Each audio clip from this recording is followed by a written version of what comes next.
Bai, listo gaude, hasingo geha orduan.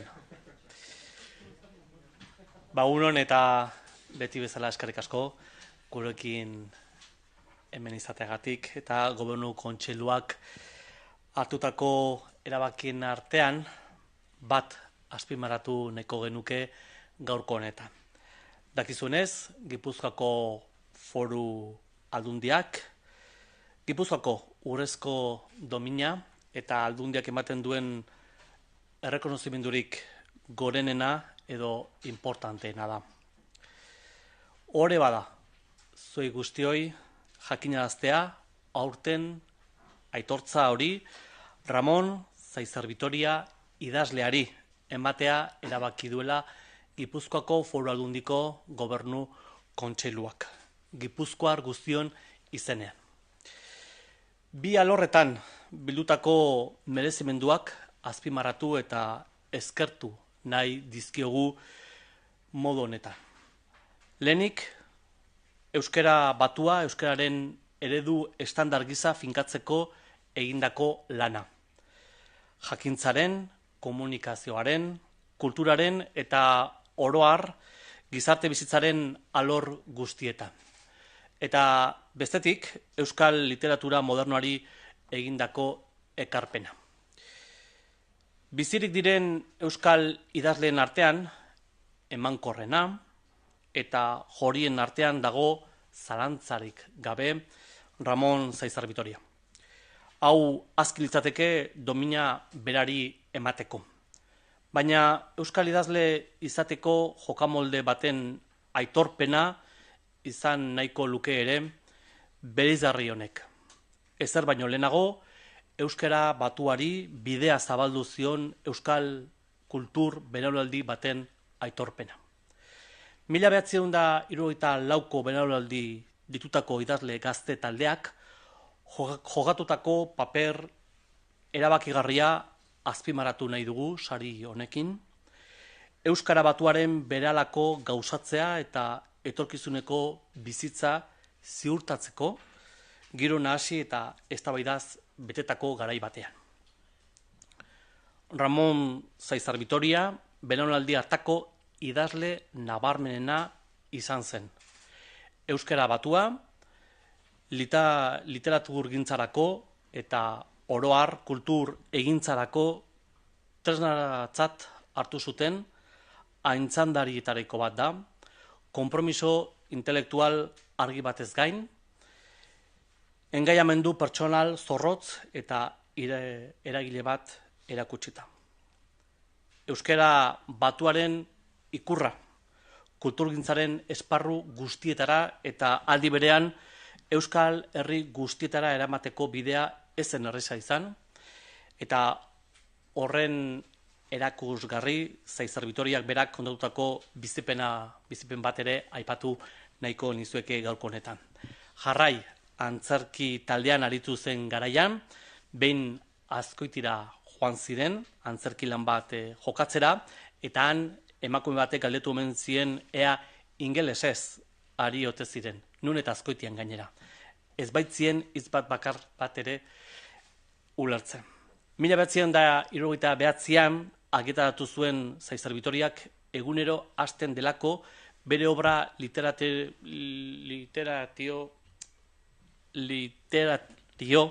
berritzailearen lehen alea eta erakusgarriena. Gaia bera, abortua, txundigarria izateaz gain, garai hartako euskal literaturan eta gizartean bertan, Zaizar Vitoriaren eleberriak ordura arteko bide narratibo guztiak irauli zituen. Euskal letretan ezagutu gabeko teknika narratiboak erabili zituen. Europako literatura aintzindarienena mailan. Novela hark euskal literaturaren aro modernoaren hasiera markatzen du. Ia 10 urte argitaratu gabe egon ondoren, 1980ko hamarkadaren bigarren erdialdean indar berrituaz itzuli zen literaturgintzara. 1985ean 11 pauso eleberria argitaratu zuen, Espainiako kritiken saria jaso zuena. 1986an berriz, Bihotz bi gerrako kronikak argitaratu zuen. 1989an Aberriaren alde eta kontra saiakera plazaratu zuen euskararen eta euskal kulturaren egoerari buruz. Gorden azazu lurpean, 2000 urtean, kontakizunaren bildumak Espainiako kritikaren saria eta Euskadi saria jaso zituen. Ordutik ona argitaratutako eleberrietan edutasun narratibo sendo eta indartsu bat erakutsi du Zaizar Bitoriak. 2012an bere idazlanik luzena argitaratu zuen, ia 800 orrialde duena, Martutene, 9 urte idazten eman eta gero. Elementu autobiografiko ugariekin batera, bere eleberrietan izan dituen gai asko jasotzen ditu. Era landu eta sakon baten bitartez. Askorentzat, datu ez ezaguna bada ere, Ramon Zaizar Bitoria ez daiteke idazle profesionaltzat hartu. Lanbidez, soziologoa da, erretiroan hartu arte, ZIZ ikerketa zentroko zuzendaria urte luzeetan, eta gizarte zerbitzuen arloko ikerketa eta txosten ugari burutu eta zuzendu ditu. Sari banaketa abenduaren 15ean izango da, Gipuzkoako Foru Aldundian. Como decía en euskera, para mí es un honor comunicaros que el Consejo de Gobierno de la Diputación Foral de Guipúzcoa ha decidido hoy conceder la más alta distinción del territorio, la Medalla de Oro de Guipúzcoa, a Ramón Zaizar Bitoria. De esta manera, la Diputación Foral de Guipúzcoa desea, en nombre de toda la sociedad guipuzcoana, reconocer la importante aportación del escritor donostiarra en dos ámbitos principalmente.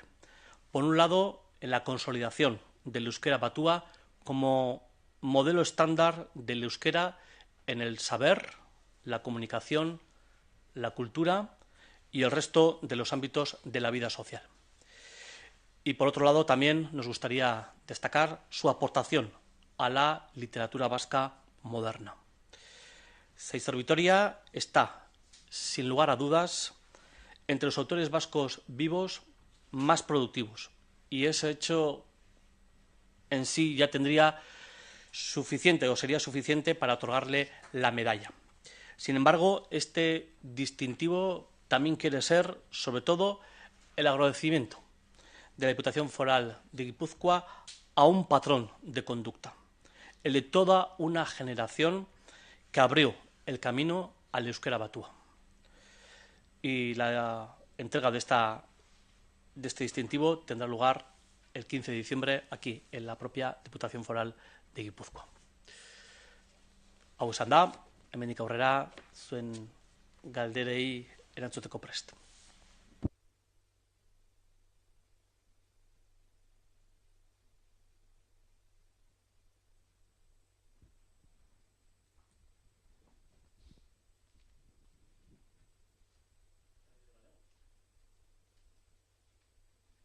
Zau galdearik?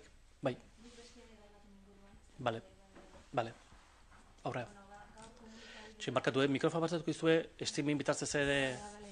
Komunikabide batek dio, Irungo peajea borobildu egingo dela bilabetetan udagaraian, pixkate kotxe hiladak ekiditzeko edo murrizteko, eraginkorra izango dela uste duzu, zergaitik hartu duzu erabaki hori?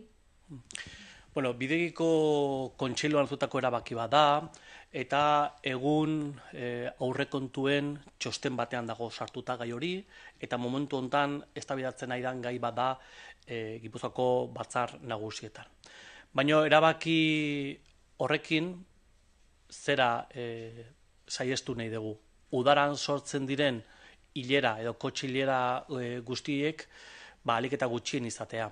Eta hortalako proposatzen duguna da, batipat paraletik ona atosten autogidariek ez dutelako abiatu sistema erabiltzen, eta horrek dirutan, txamponetan, horrek sortzen duelako, ordainketa hortan sortzen duelako hilarak.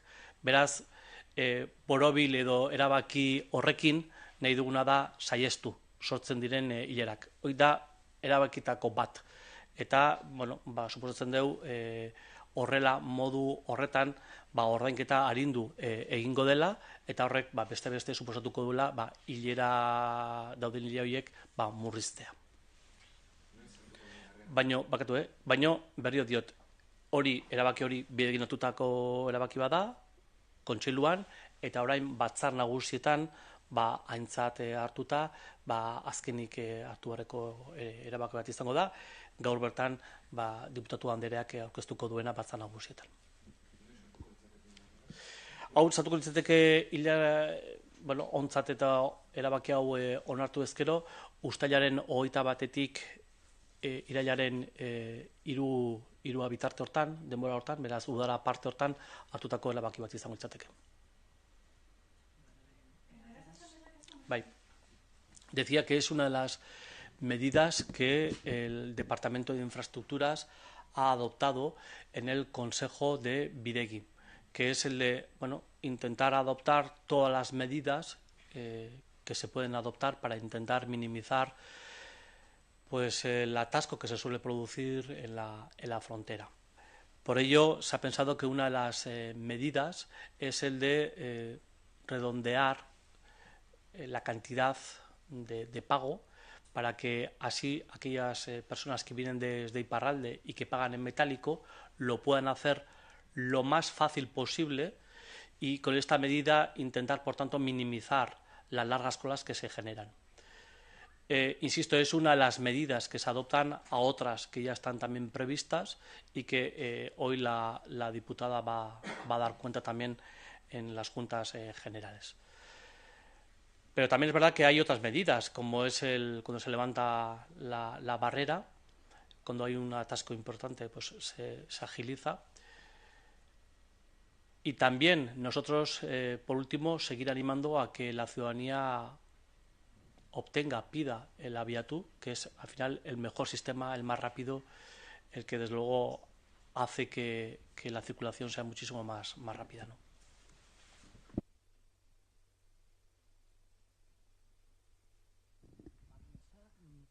¿Va a comenzar hoy? ¿Va a ser a lo largo de toda la semana? ¿Cómo va a ser?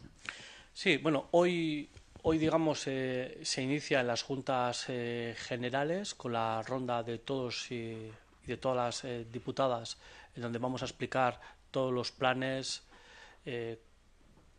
todas las estrategias, incluso vamos a explicar también el concepto de cada una de las partidas del presupuesto.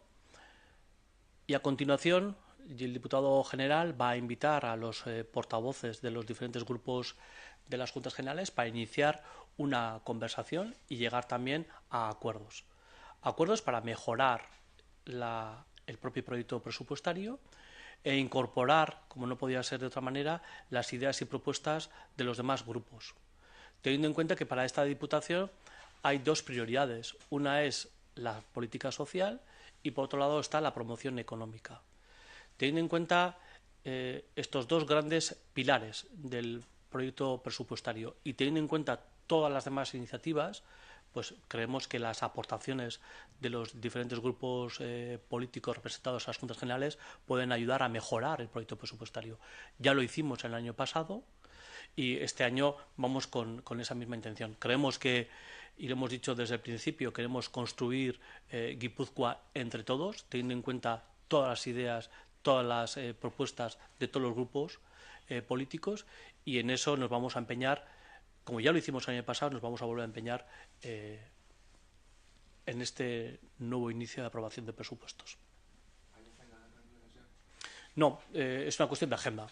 Hoy mismo sé que se están poniendo ya en contacto con los diferentes portavoces e iréis conociendo también en cada encuentro cuándo se celebra y cuáles son las peticiones de los grupos junteros. Por cierto, que luego esas peticiones también se resuelven vía enmienda. Por tanto, también hay un debate en las enmiendas. Ahí también se podrá observar cuántas de las enmiendas que presentan los grupos junteros están alineadas con el proyecto de presupuestos, están enmarcados dentro del plan estratégico de gestión, son coherentes con las necesidades y demandas de la ciudadanía guipuzcoana. Se trata, por tanto, de aportar ideas y proyectos que se ajusten a esta realidad. Y lo vamos a ir viendo también, insisto, en las enmiendas, cuáles son las que se aceptan y cuáles son las que no.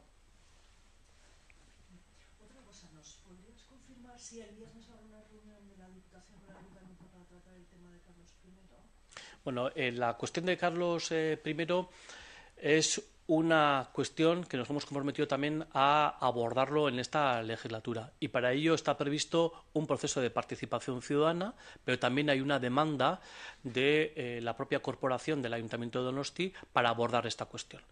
Y claro, para la Diputación, Carlos I está ligada también a que la propia ciudad también tenga entradas y salidas diferentes. Si queremos eliminar Carlos I, antes hay que adoptar otro tipo de decisiones, porque no podemos complicar más la salida y entrada de vehículos a la ciudad de Donosti desde las diferentes variantes. Por tanto, Carlos I está ligado a un proceso de participación ciudadana con los ciudadanos, en este caso de Amara, que se ven afectados por el paso de coches y camiones, pero también con dar solución a la entrada y salida de vehículos a la ciudad de Donosti.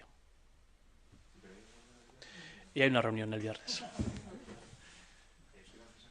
Bai.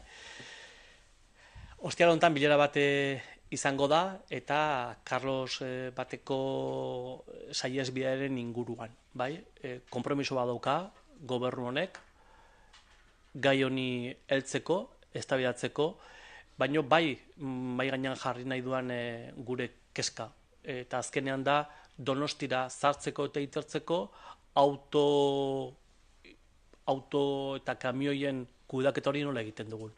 Carlos bata ixtea oso erraza izan daiteke, baina horrek beste arazo batzuk ekarri ditzazke hiriari, eta horregatik guk Carlos bateko irtenbidea lotzen dugu baita Donostira sartzeko eta irtetzeko beste irtenbide batzukin.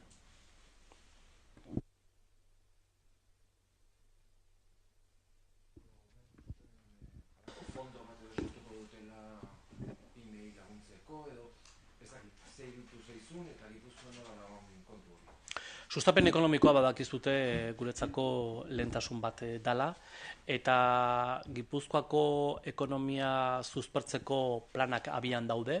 Hortarako ere ikusi dituzue aurrekontuetan diru lerro garrantzitsuak dagoeneko badaudela. Guk gaina enpresa ertain eta txikiekin ari gara lanean, guzti hori ondo gauzatzeko, eta hortan ere txertatzen dugu fondoen kontu hau. Baina Gipuzkoako Foru Aldundiak Eusko Jaurlaritzarekin bat eginda elkarlanean ari gera fondo bat lantzen, eta fondo horren berri hemendik gutxira izango duzue.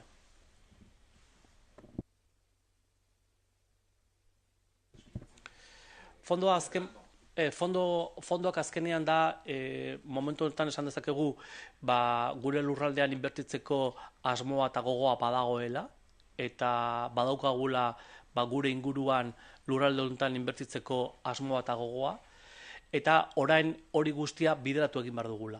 Eta bideratzeko dagon dirua, egon daiteken dirua, batzuen da besteen arteko edo erakunde jartzen dugun dirua, fondoen bitartez, horiek nola bideratu jakin behar daukagula eta asmatu. Eta guretzako hemen hoberena da elkarlanean sustatzea. Guk momentu honetan garbi daukagu, ekonomia suspertzeko planak bat egin nahi dugula baita hurrengo Eusko Jaurlaritza taldearekin.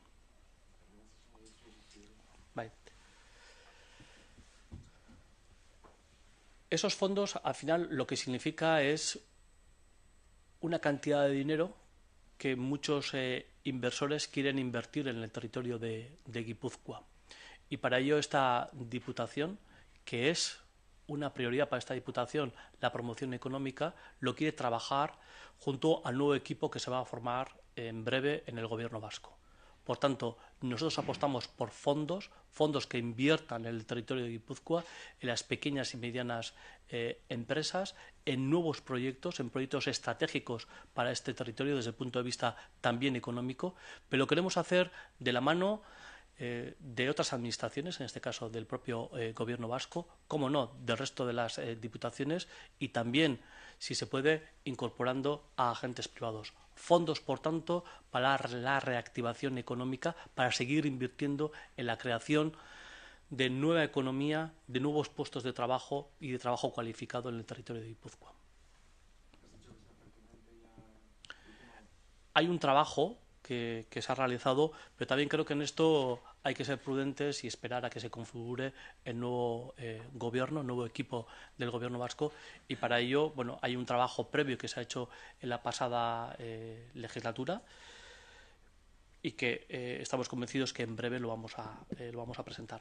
Ya este Gobierno ha firmado convenios con la banca para inyectar de inversión en proyectos estratégicos, y ahora lo que toca también es trabajar con el resto de las administraciones en la puesta en marcha de una serie de fondos para seguir ayudando en la inversión de proyectos que pueden servir para internacionalizar el territorio, para una mejor comercialización de productos y servicios, para el I+D, por ejemplo, en el campo biosanitario o en el campo de la energía renovable. Bueno, hay sectores en los que Guipúzcoa es puntera y que tenemos que seguir consolidando.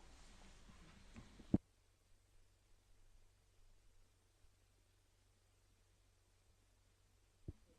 Diputación está citada a declarar en relación al caso Badiola. Esta Diputación desconoce hasta la fecha y no ha tenido noticia alguna en relación a esa cuestión. En cualquier caso, nosotros en esa cuestión que usted me comenta vamos a ser sumamente transparentes, y daremos cuanta información a quien lo solicite. Ya lo hemos hecho en las juntas generales en su día, y vuelvo a insistir que todas las decisiones que se han adoptado en esa cuestión han sido siempre con informes técnicos. Y yo creo que además se salvó una situación que ya era grave en su día para la propia Real Sociedad, y hoy gozamos de tener una Real Sociedad bien gestionada, porque en su día se supo gestionar correctamente esa cuestión. En cuanto que yo soy responsable del régimen jurídico, a fecha de hoy y antes de entrar a esta sala, no.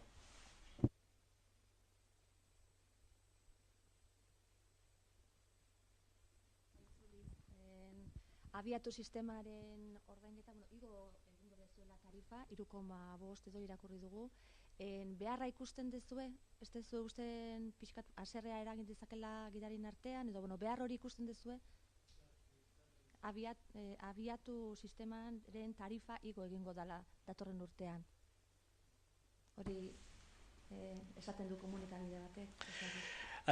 Kontua da, Gipuzkoak momentu honetan eta deskargako obra bukatzen dugunean, Gipuzkoa lurralde bezala izango duela izugarrizko errepide sare moderno bat.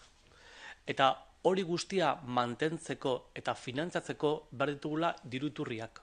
Eta diruiturri horiek momentu honetan Gipuzkoan abiatu sistema baten bitartez erabaki dugu beste ordaintzea. Errepide honak eta txukun ekuitzeko berituguna da diruiturriak. Eta momentu honetan Gipuzkoako Foru Aldundian eta Gipuzkoar osoan nik esango nuke, ja konsensu handi bat dagoela, errepideak erabiltzen dituenak, errepideak ordaindu egin behar dituela. Errepideen erabilera ordaindu egin behar duela. Bestela nik beste gai bat jartzen dut mahai gainean, eta da, errepide horien mantentzelanak nola ordaintzen ditugu. Gizarte hipotekan kenduta?